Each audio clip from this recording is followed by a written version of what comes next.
ലത്തീൻ കത്തോലിക്ക ദിനാഘോഷത്തോടനുബന്ധിച്ച് ലത്തീൻ സമുദായത്തിന്റെ മുഖപത്രമായ ജീവനാദം വിതരണോദ്ഘാടനം നടന്നു. ബിഷപ്പ് അംബ്രോസ് പുത്തൻവീട്ടിൽ ഉദ്ഘാടനം നിർവഹിച്ചു. KLCA ഇടവകതല കർമ്മ പദ്ധതി പ്രകാശനവും മെമ്പർഷിപ്പ് ക്യാമ്പയിനും അനുബന്ധമായി നടന്നു. ഇടവക വികാരി ഫാദർ ഡൊമിനിക് പിൻഹീറോ ആമുഖ പ്രഭാഷണം നടത്തി. KLCA പ്രസിഡന്റ് അനീഷ് റാഫേൽ അധ്യക്ഷത വഹിച്ചു. സെക്രട്ടറി സ്റ്റെല്ല ഫ്രാൻസിസ്, ജോൺസൺ വാളൂർ, ബേസിൽ പള്ളിയിൽ, മേഴ്സി ജോസി, ജോൺസൺ മംഗലത്ത് എന്നിവർ സംസാരിച്ചു.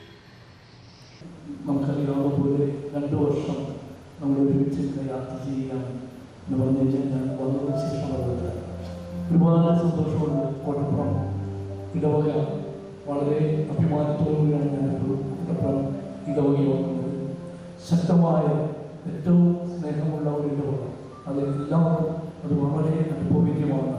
ആയതിനാൽ ഈ സ്നേഹം കൂടുതലായിട്ട് കൊടുക്കുവാനായിട്ട് അത് കാരുണ്യമായി നമുക്കറിയാം. ഇപ്പോൾ മുനിസിപ്പൽ ആ പ്രവർത്തനം വഴി അതുപോലെ ശക്തിയോടുകൂടി അത് KLCA പ്രയാണമായിട്ട് അത് ശബ്ദമായിട്ട് ജീവനാഥമായിട്ട് തീർക്കുവാനായിട്ട് നമുക്ക് എവിടെ സാധിക്കും.